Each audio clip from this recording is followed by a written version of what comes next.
It gives me great pleasure to introduce our second speaker, Nathan Copeland. In 2004, Nathan was just 18 years old when a serious car accident left him with quadriplegia. The lack of mobility caused by this made life more difficult and often left him feeling like he would no longer be able to accomplish much with his life. But years later, he was presented with the opportunity to help shape future technologies that could eventually benefit people in similar situations. When he learned that this opportunity involved being a participant in a research study, he knew he couldn't refuse. And for the last 6 years, Nathan has participated in a BCI study through the University of Pittsburgh. Using microelectrode arrays implanted in his motor cortex, he's able to control a robotic arm. Additionally, Nathan was the first human implanted with microelectrode arrays in somatosensory cortex, which can be stimulated to provide sensation back from the robotic arm. While his time with the research study is finite, Nathan has built up a wealth of experience that will stick with him for the rest of his life, from meeting President Barack Obama to giving presentations in Japan.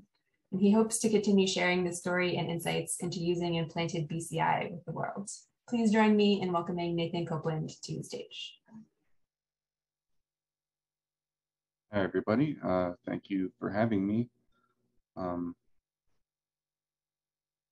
Like mentioned, my name is Nathan Copeland, and in 2004, I was in a car accident that left me a C5 quadriplegic. While I was in the rehab hospital, they asked if I wanted to be listed on a research registry where doctors could find participants that qualify for the studies they were looking to do. And I thought, you never know what's gonna come up in the future, so I said yeah. And I kind of forgot about it for a few years, and it's been around 7 years now that I got involved with a BCI study at the University of Pittsburgh, where I have 4 BlackRock Utah microelectrode arrays implanted on my brain. They are a 10 by 10 grid of these little spikes. Each spike is an electrode that's able to record a single neuron, and that's kind of what they look like, little squiggles, if you've never seen them. And then, so I have 2 of those in motor cortex that allow me to control things like a robotic arm and computer cursor. And I am also the first human in the world to have implants in sensory cortex, where using intracortical microstimulation, they can kind of, just send a little bit of stimulation directly into my brain that will elicit a sensation that feels like it's coming from my own hand. Recording from all these neurons allows the computer to make a decoder that basically, I think a direction while the computer's showing me a visual of a hand going in that direction, and I just kind of think along with it, and it makes a decoder that basically figures out my intentions.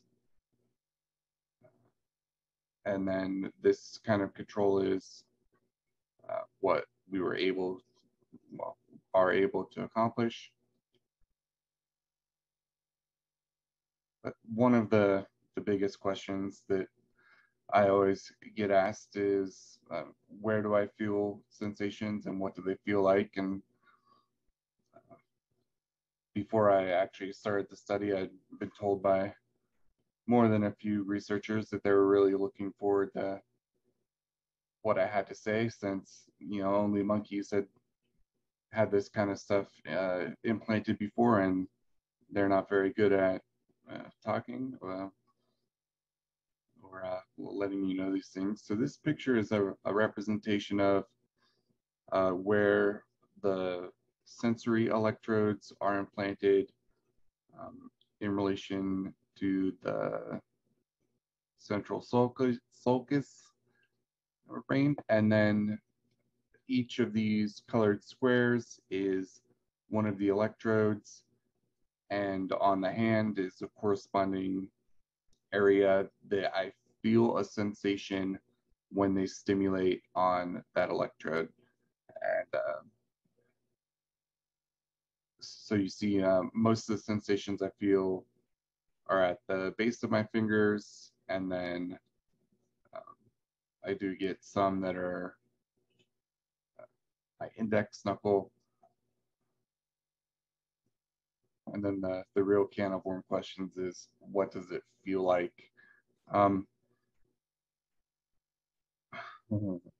So the sensations that I feel, that they do feel like they're coming from my own hand, and they don't feel completely natural, like they don't have a one-to-one real world analog that I can compare them to, but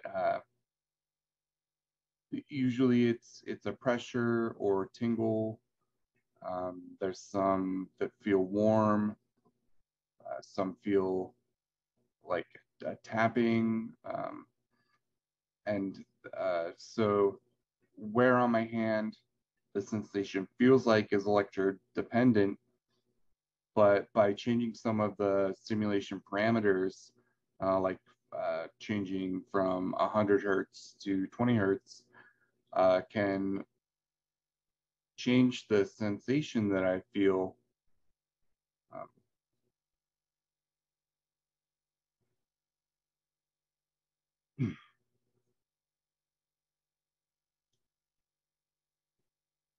And then, so hooking this stimulation up to the robotic hand completes a bidirectional computer interface where sensors on the hand, in this case we use torque sensors in the fingers, let the computer know that the hand has made contact with an object, and then depending on the values of those torque sensors,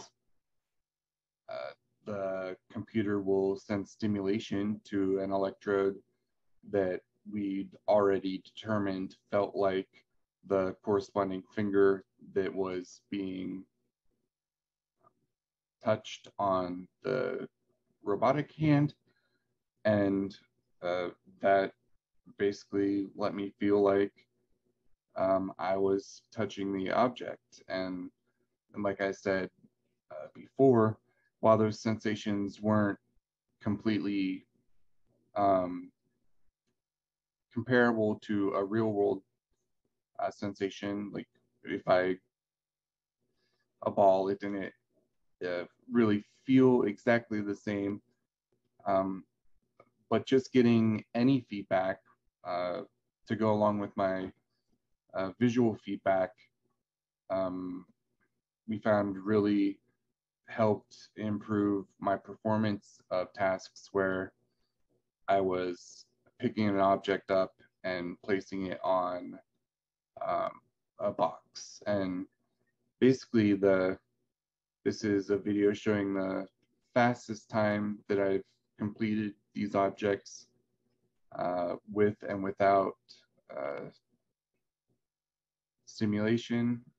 And basically when I don't have stimulation, I look at the object and I see that the hand has made contact with it, but sometimes I would go to pick it up and it would fall out, or you know, I didn't have that reassurance that the hand was making a good grasp on the object, and so I would spend extra time trying to make sure that I had that good contact. And then with feedback, along with the visual feedback, the sensory feedback allowed me to just realize and have that assurance that I was making good contact with the object. And then I just moved on to picking it up and putting it on the box. And then in 2016, the White House Frontiers Conference was in Pittsburgh, and I went into the lab one day. I usually go 3 days a week for about 4 hours for testing.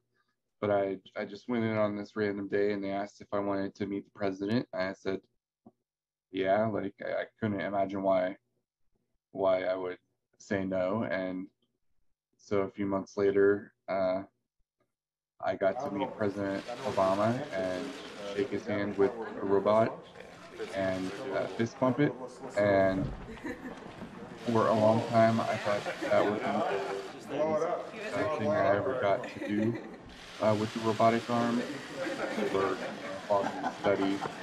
But then in 2018, I got to fulfill my life stream of going to Japan.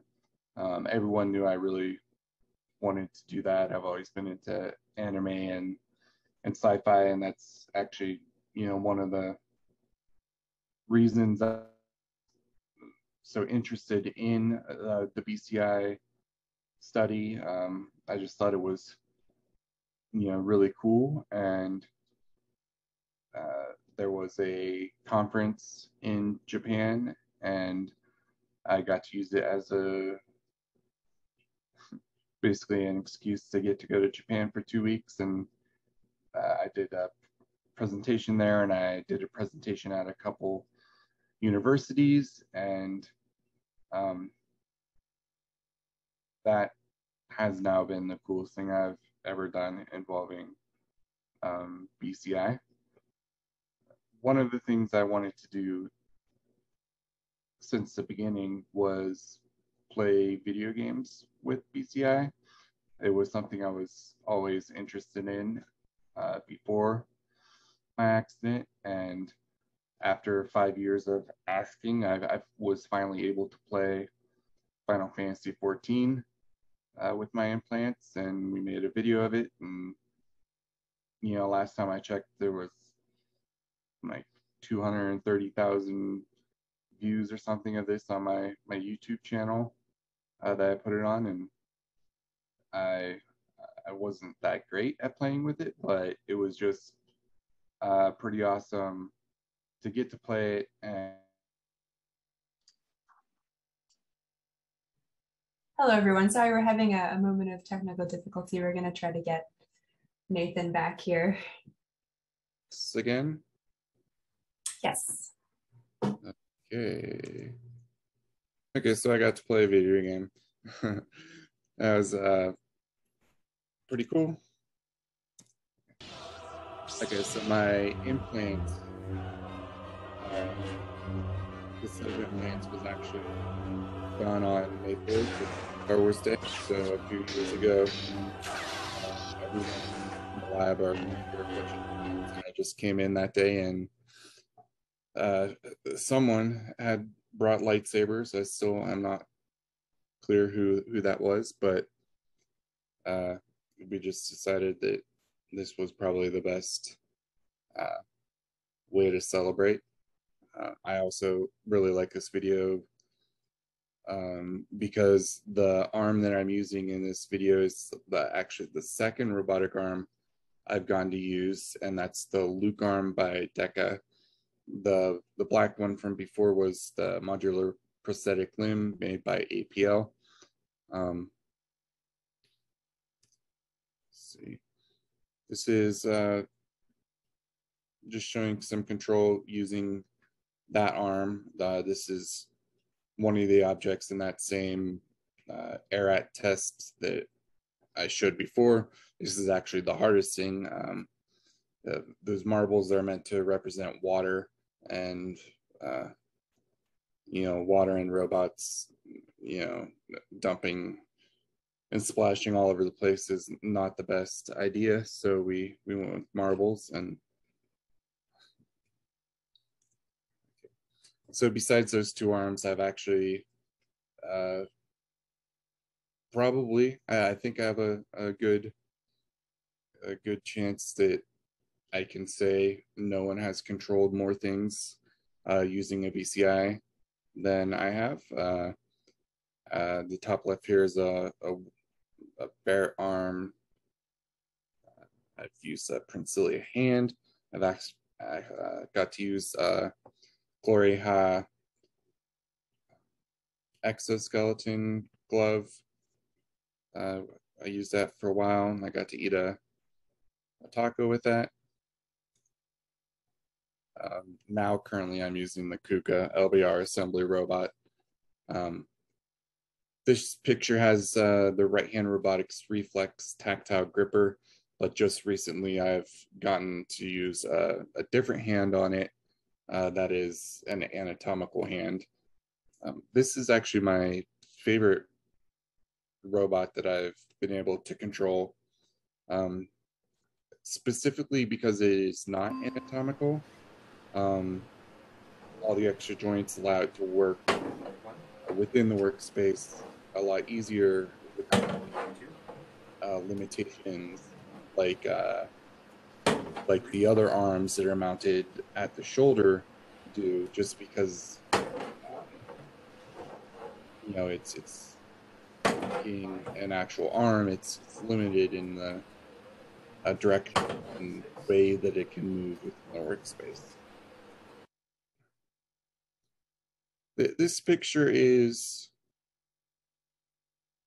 all of the stuff that is required to run these BCIs, and it's just one of the big reasons that not everyone just has these at their house anymore. Like, there's a whole rack of computers and specialized equipment, and then there's even more specific equipment for doing the microstimulation, and it's just a lot of stuff, and you need people to run it all.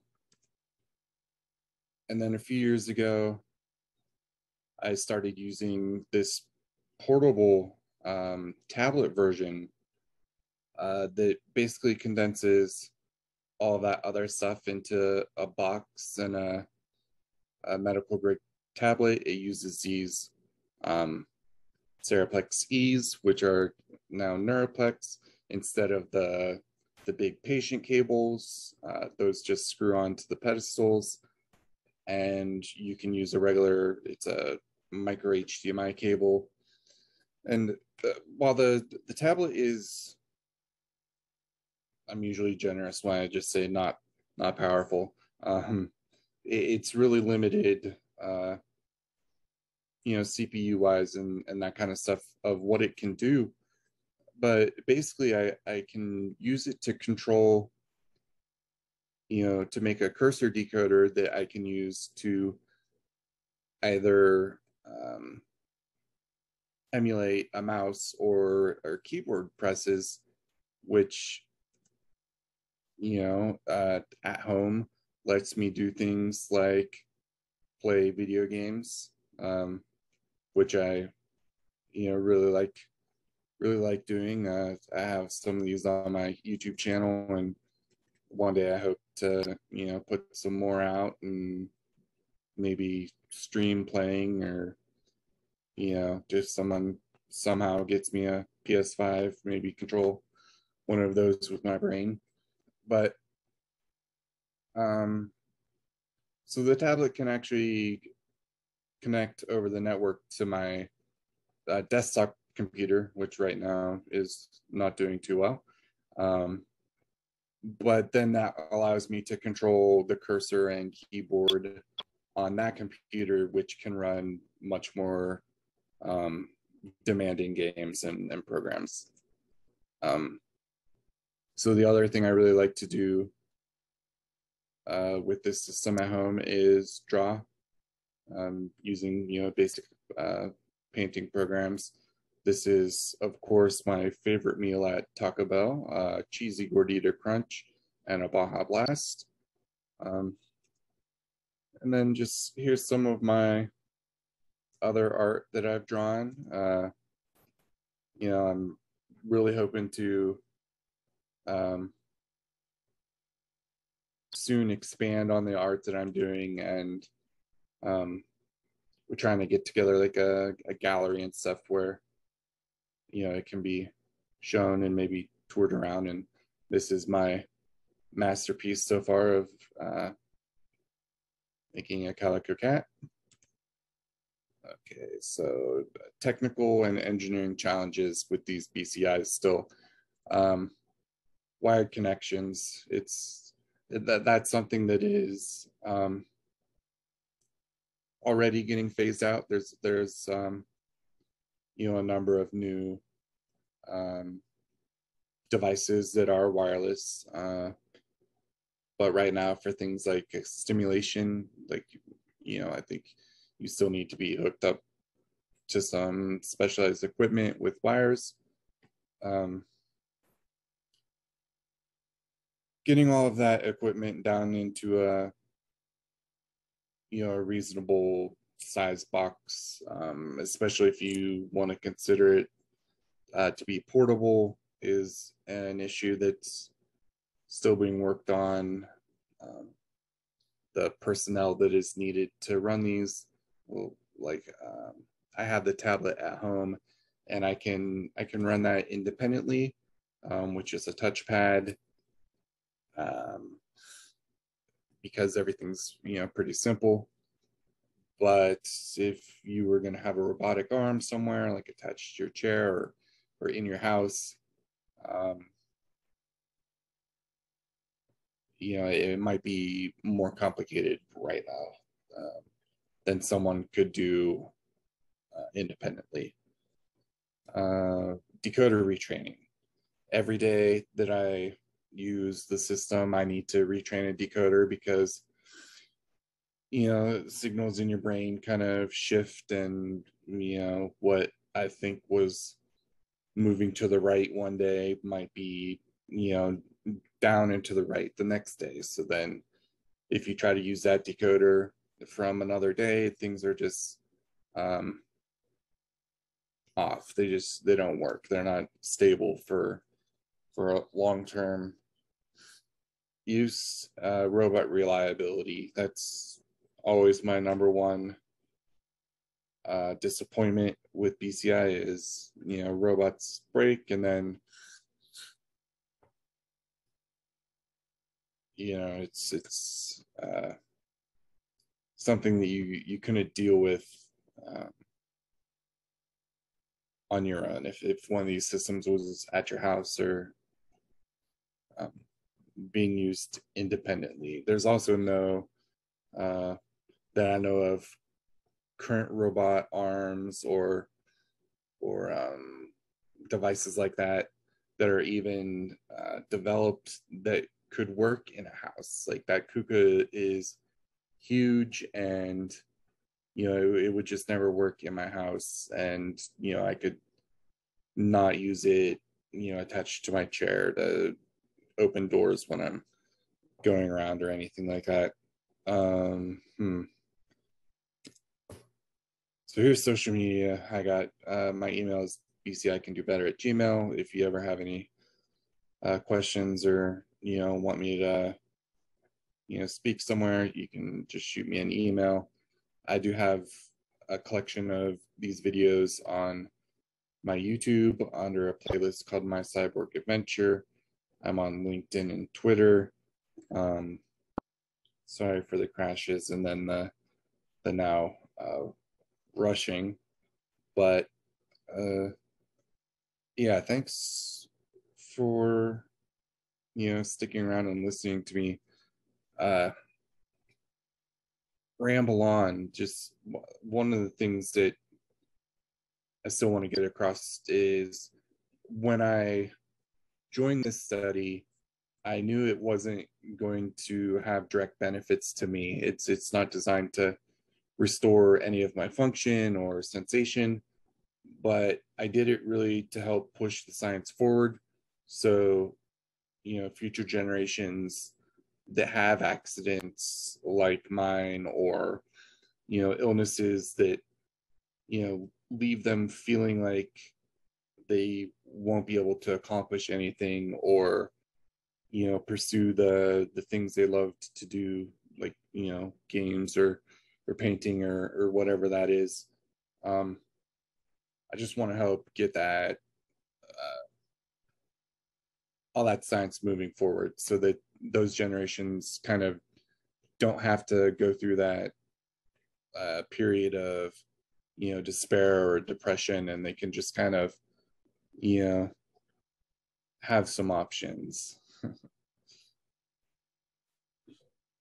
Thank you so much, Nathan. That was amazing and highly enjoyable. Sorry about the technical difficulties. No problem.